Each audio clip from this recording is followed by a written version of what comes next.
Hey everyone, welcome to the show.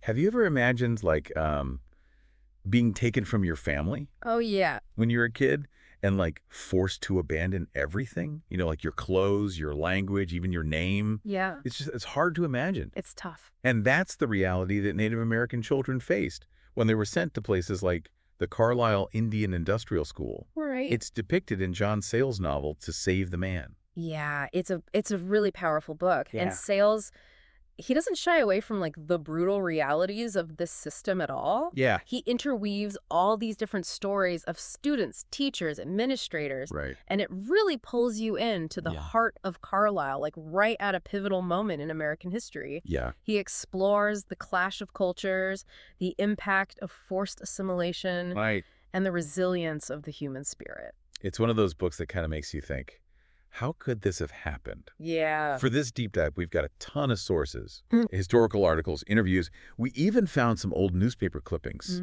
from that era. Wow. We're going to unpack not just what happened at Carlisle, Right.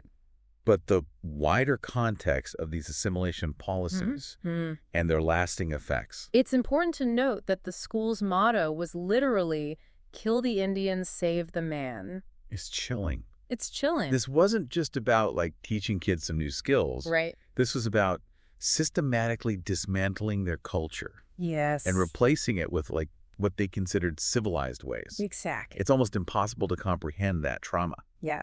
So as we go through all this, I really want you to keep that motto in mind Okay. because it helps you understand the mindset Right. behind Carlisle and these other similar institutions. Absolutely. They used military-style discipline. Wow. Mandatory English-only communication. Really? Even the vocational training was focused on white trades. It's all connected. It's all connected. It all comes back to erasing the Native American identity. Yep. And Sayles really brings that to life through the eyes of these three students. Antoine, Grace, and Trouble. Right. Antoine's a bright Ojibwe boy. Grace is a determined Oneida girl, and Trouble is a rebellious Sioux boy. I see. Each of them reacts to these pressures at Carlisle Yeah. in different ways. Sure. It gives us such a good picture Yeah. of the range of responses to this Yeah. horrible situation. What's fascinating is that you have Captain Pratt, the founder. Right. He truly believed that he was doing the right thing. It's hard to fathom that. I know, but then at the same time you see Miss Redbird, Okay. who's a Lakota teacher, Got it. and she's wrestling with her role in the process. That internal conflict, I think, really highlights these moral dilemmas For sure. that surround assimilation even for those who believe they were helping. Yeah. It's not so simple. No, it's that complexity that makes To Save the Man so thought-provoking. Yeah. It's not just a black and white No. good versus evil. Right. You're seeing how these policies Yeah. were viewed as benevolent by the people in power, Mm-hmm. but they were inflicting such damage. Deep and lasting damage. Yes, and to understand that mindset, we need more context. Okay. These sources that we have. Yes. They shed light on how newspapers at the time portrayed Native Americans. I see. They used a very distorted lens, which fueled a lot of fear and prejudice. Right. There are all these articles in here about the ghost dance movement. Oh, yeah. Could you explain that for our listeners who may not know? Yeah, so the ghost dance was a spiritual movement Got it. that emerged among the Native American tribes in the late 19th century. Okay. It was a way for them to express their resistance to oppression Mm-hmm. and their longing to return to their traditional ways of life.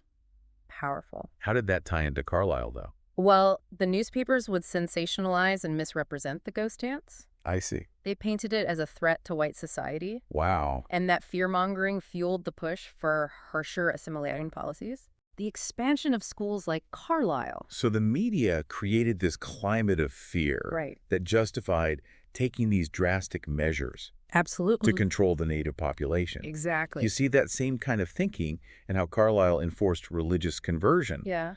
They viewed Christianity as the only true religion. Right. Forcing students to abandon their traditional beliefs Yeah, was all part of this idea of civilizing them. for sure.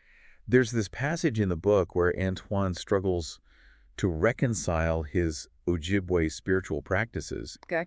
with these Christian teachings that he's forced to absorb. Yeah. It just highlights the internal conflict of so many students. Right? They were forced to choose Wow. between their heritage and this new world. Yeah, it's a powerful example of how forced assimilation wasn't just about outward behaviors. Mm-hmm. It was about reshaping their very souls. It was cultural and spiritual erasure. Yes, and that has Yeah. really deep and lasting consequences. Yeah. And that's something we're going to explore further when we delve deeper into those student experiences at Carlisle after the break. Looking forward to that. So, when we look at the adults at Carlisle, Yeah. what strikes me is that they're not just like these one-dimensional characters. Mhm. They're like real people Yeah. grappling with these really complex issues. Yeah. You have Captain Pratt, who sincerely believes Mhm. he's doing the right thing Right. by forcing assimilation on these kids. He sees the world change so rapidly. Yeah. And he's like, this is it. This is the only way Right. that Native Americans can survive. Yeah, but it's such a flawed thought process Yeah. because he's totally blind He is. to the richness and value of their existing cultures. Yeah. His worldview is like Tragic. tragic. He doesn't understand that progress doesn't have to mean erasing someone's identity. Exactly. And that plays out in how he runs Carlisle. Yeah. Everything is so regimented, Right. controlled. Yeah. He's aiming at just stripping away any trace of individuality. And then there's Miss Redbird, the Lakota teacher, Yes. who offers us a much more nuanced perspective. Right. She wants to help these students, Yeah. but she's also like really wrestling with what it is that she's doing. Yeah. You know what I mean? Yeah, her character raises a lot of important questions. She does. Like, how do you balance wanting to give these kids the tools they need Right. to live in this world Yeah. that's hostile to them Yeah. with preserving their heritage? It's this feeling of being caught Yeah. between two worlds. It's not just the adults who are struggling, though. Oh. Sayles really shows the impact of this system on the children. Yeah. They feel lost and isolated, Right. stripped of their sense of self. Remember that motto we talked about? Kill the Indian, save the man. Kill the Indian, save the man. Sayles illustrates this emotional toll, like in really specific details. Yeah, like when they arrive, their hair is cut. Oh, wow. And hair in many Native cultures Yeah. is sacred. That's connected to their identity. Yeah, exactly. And spirituality. And that one act just becomes symbolic Right. of this much deeper violation. Of that forced stripping away of their Yeah. cultural core. And that's just the beginning. It gets worse. Yeah, they're punished for speaking their native languages.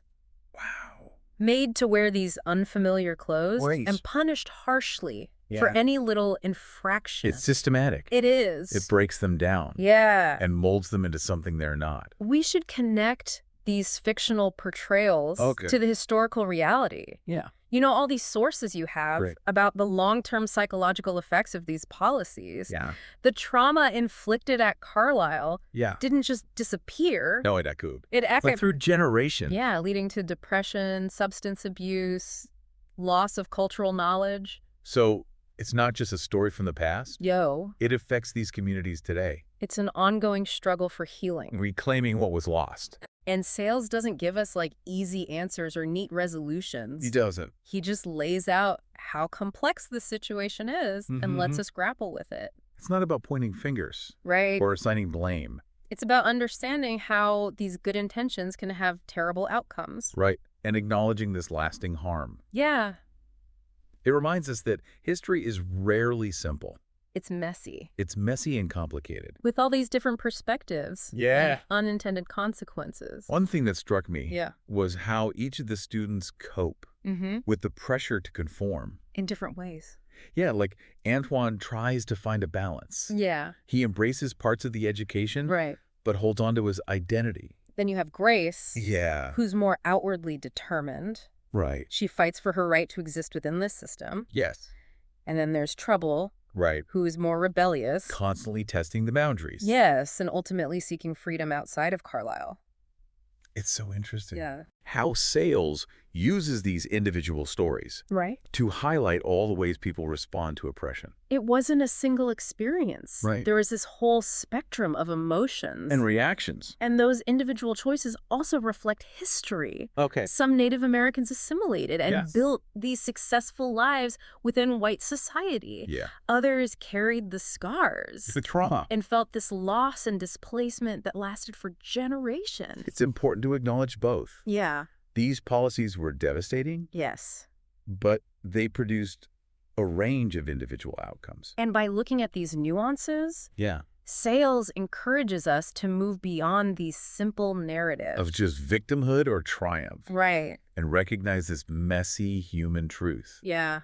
That's what makes the book powerful. Yes. This human element. It's not just a historical account. Right. It pulls you in emotionally. You feel their pain. Yes, you feel their pain, their confusion, their longing for connection. And belong. And that makes the acts of resistance even more powerful. Like Antoine reciting stories in secret. Mm-hmm. Grace's connection to nature. Yes. Trouble's rebellion. These are glimmers of hope. Yeah. In this darkness. Even when facing all this pressure, right, the human spirit can hold on to its identity. Those acts of resistance, however small, show a refusal to be erased. Exactly. And they remind us that it's so important to preserve these cultures. Yes.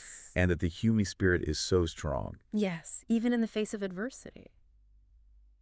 Welcome back to our deep dive into To Save the Man. Yeah. We've been talking about the Carlisle Indian Industrial School and its mission to assimilate these Native American children. Mm-hmm. But we're at the end of the book now. Yeah. And the ending just left me thinking. I know what you mean. It's a powerful story. It really is. It really gets you thinking about those larger implications. Sayles did such a good job. He did. He didn't wrap everything up in a neat little bow. He left us wrestling with these questions. He focused on those individual journeys of Antoine, Grace, and Trouble. Right. And how they deal with the legacy of Carlisle. Each in their own way. It's almost like he's saying that there's no single Native American experience. Yeah, exactly. You know, after Carlisle. Yeah. Some find a way to blend their heritage. Like Antoine. Yeah. He kind of blends his heritage with the skills he learned. And forges a new path yes. that honors both. It's not a happy ending for him, though.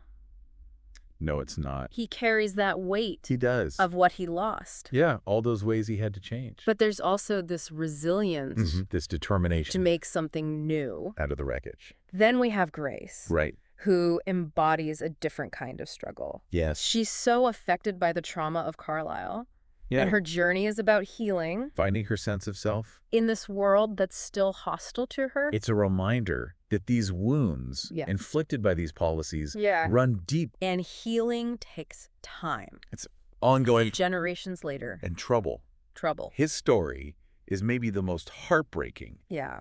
This desire for freedom. Right. Leads him down a dangerous path. It's so uncertain. It's poignant. Yeah. Because it shows all these barriers that Native Americans still face. Even after they left Carlisle.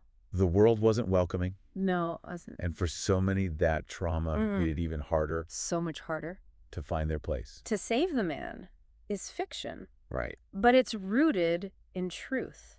Carlisle was a real place. It was, and so many others just like it. It is undeniable. That's what makes this book so powerful. It really is. It forces us to confront this. And these consequences. This legacy. It's not about guilt. It's about understanding. Understanding. Recognizing this resilience. Yes. And the fight for justice. And healing. This message resonates. It does. Even today. Yeah. The school closed. But these issues remain cultural erasure, oppression, self-determination. We're still so relevant. The past shapes the present. It really does. This book is so valuable. It is. For sparking a conversation. Yes. And encouraging empathy. We step into their shoes, feel their pain, their anger, their hope. That's what storytelling can do. It can. It builds those bridges. It does. Challenges us. And opens our hearts. Opens our hearts. So as we wrap this up, I want to hear from you. What resonated with you? What moments stayed with you? Leave us a comment. If you like this conversation, like it and share it. These conversations are important. We need to learn from the past. And work toward a better future. Thank you for joining us. Thank you for being here. Until next time, keep diving deep.